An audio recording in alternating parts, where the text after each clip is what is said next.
how human activities are causing the great damage to the environment, and by taking a forest land or maybe the agricultural land area, and what is bioaccumulation and biomagnification. See that if you take if you are deforestating the area, when the population is growing,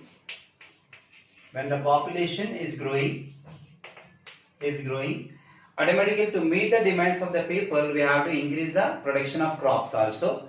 To increase the production of crop, actually we are using not much of the significant methods for growing the crops, much increasing the production. So that we need agricultural land area. We need more agricultural land area. So that what we are doing, that we are clearing the forest area for increasing the agricultural area, clearing the forest. For the population increasing, need the increase of food grains. Increase of food grains.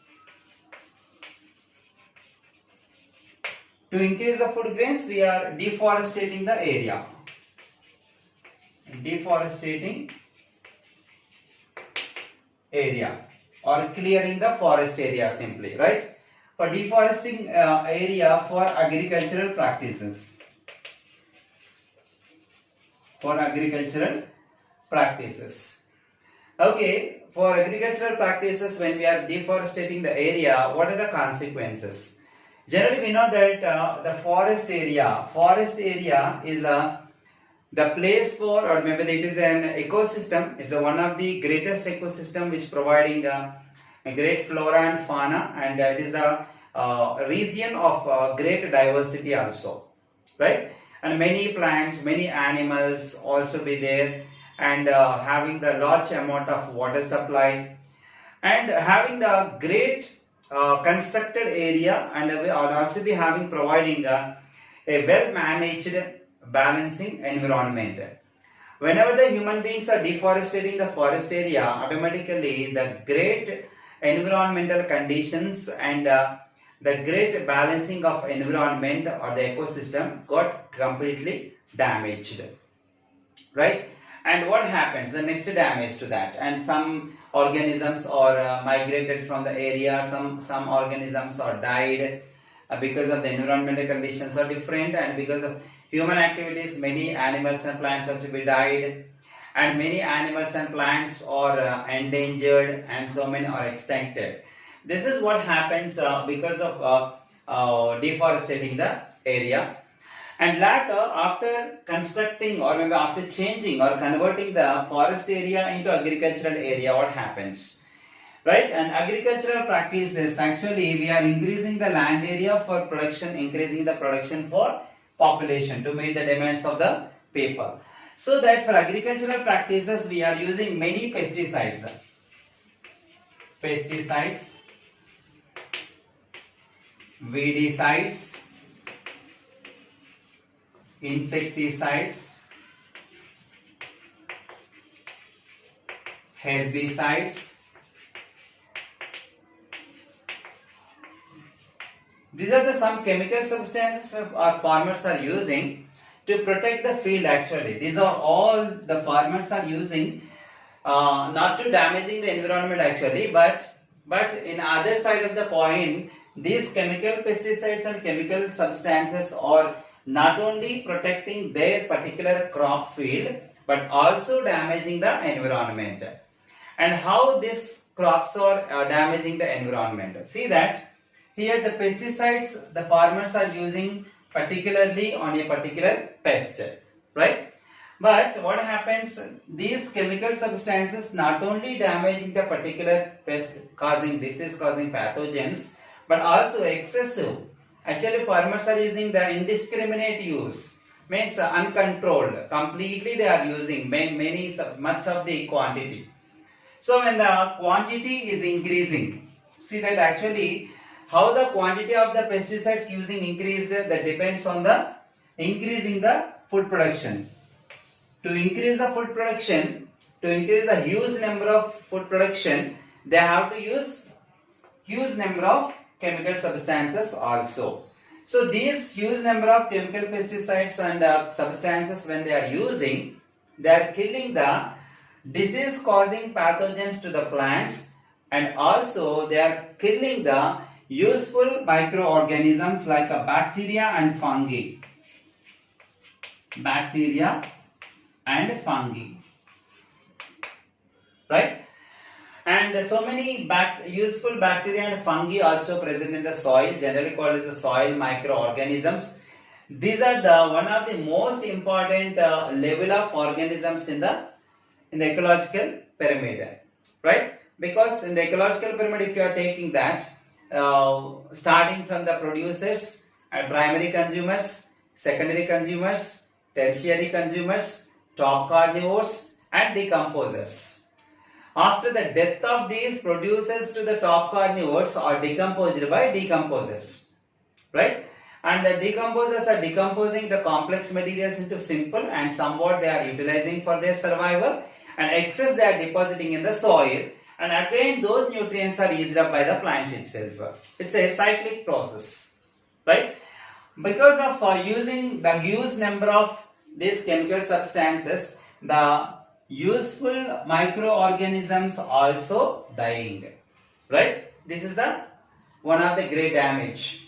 And later, by using these weedicides, for example, weedicides, nothing but killing the weeds, unwanted plants which are growing along with the crop plants, right?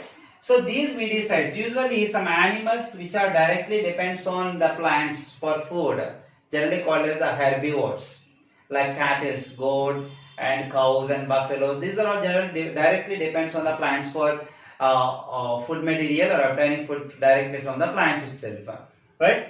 And whenever these weedicides they are using, the weed plants are accumulating these chemical substances. If those weed plants are eaten by the herbivores, what happens? These chemicals are deposited in the body of those herbivores. That causes the great damage to the health of herbivores also, right? And insecticides, here it is, insecticides. When the farmers are using the chemical substances against the insects which are causing great damage to the crop field, actually they are using only for a particular kind of insect.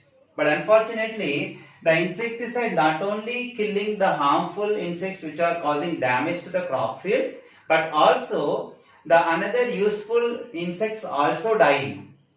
Useful insects, right? In the nature, it's a general we are calling is a biological balancing the nature. Biological pesticides are there, like some insects are there. Usefully, they are killing the other harmful insects.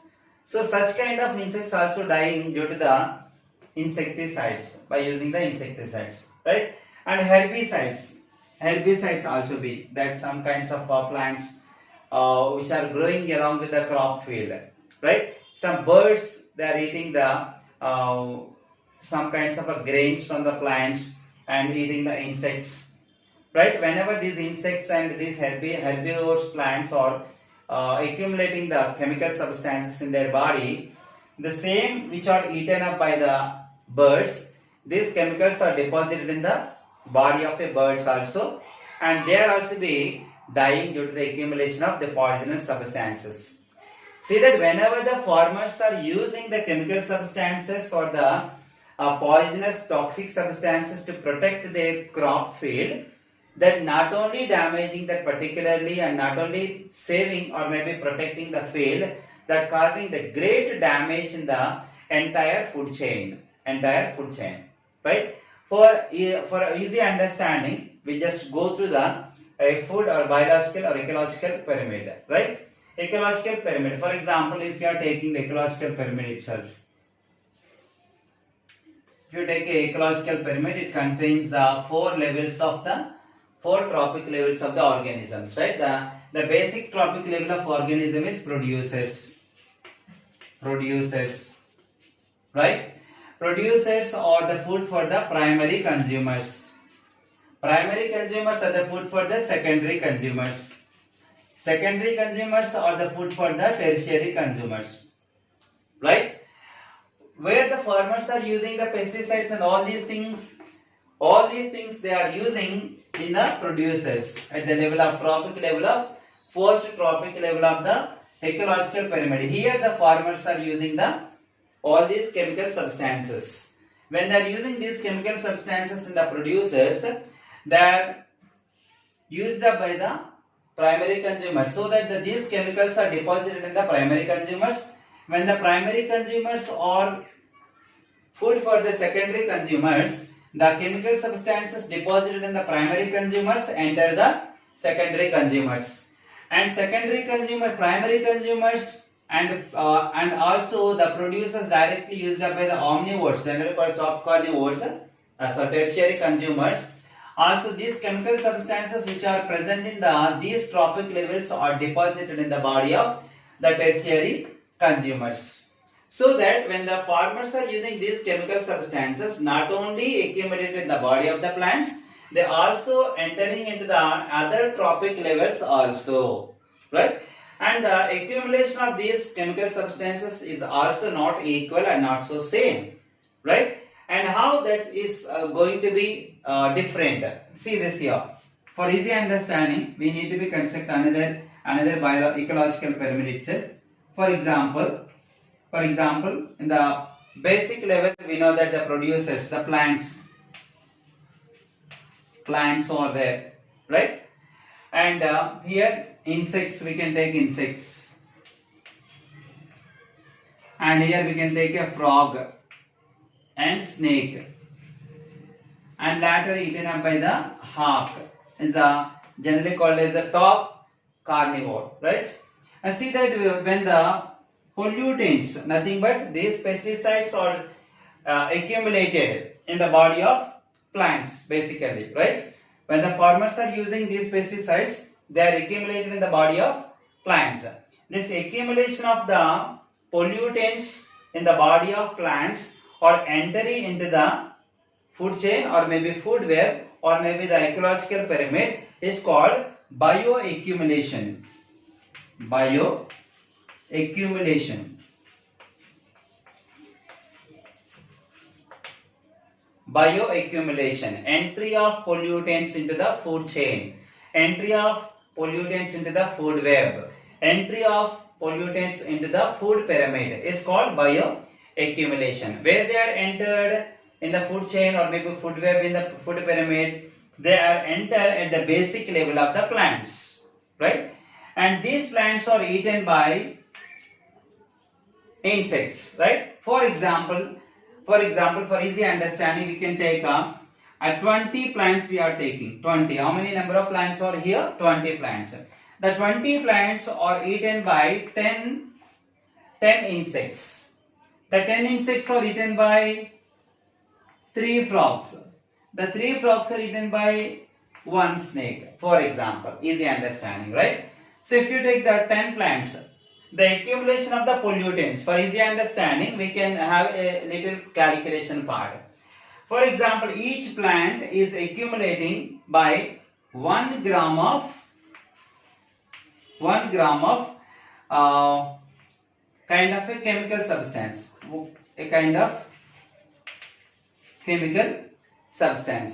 Okay, so each plant is accumulated by 1 gram of pollutants. So how many plants are there? 20 plants. So 20 grams of pollutants are accumulated in the body of plants. These 20 plants are eaten by 10 insects. Right? And what happens here? These 10 insects, when they are consuming the 20 plants, automatically each insect is consuming the 2 plants. Each insect consuming 2 plants, for an understanding, right? So each insect consuming 2 plants, so that the 10 insects can able to eat 20 plants. So each plant containing how much pollutants here? 1 gram of pollutants. When the 2 plants are consumed by each insect containing the 2 grams of pollutants are accumulated in the body of insect, right? And these insects are eaten by frog. For example, roughly each frog is eating the 3 insects. 3 into 2, 6 grams. 6 grams of pollutants are accumulated in the body of frog. So these 3 frogs are eaten by 1 snake. Each frog containing 6 grams of pollutants. 3 frogs containing 3 into 6, 18. 18 grams of pollutants are accumulated in the body of snake. So that when you see the accumulation of the pollutants from each trophic level from the bottom to the top, we can see the increasing. The pollutants are increasing. And basically plants, each plant containing how much? 1 gram of pollutants are accumulated. When the plants are eaten up by the insects, each insect accumulated by 2 grams of pollutants. When insects are eaten by frogs, each frog accumulated by the 6 grams of pollutants. When the frogs are eaten by snake, each snake is accumulated by 18 grams of pollutants. See here, the pollutant quantity is increasing. The pollutant concentration, the gradation is increasing from the bottom to the top carnivores. Right? So, this is called biomagnification. Biomagnification.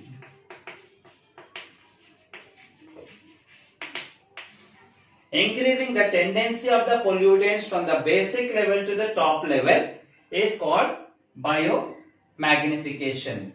Right? And in the pollutants which they are released into the soil itself, for example, the pesticides and some herbicides, insecticides the farmers are using, these chemical substances, basically we know that these are the two types of chemical substances are there, and some are biodegradable.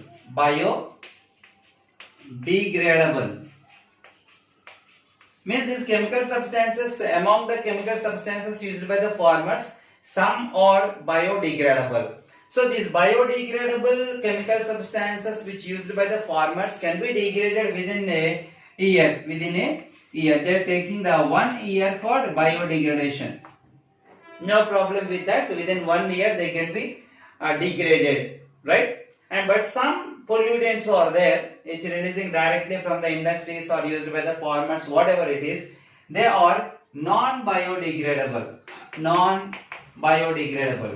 These non-biodegradable, even after 10 years also, they cannot be degraded in the soil itself, right? So that what happened, like some kinds of arsenic, some chemical substances are there,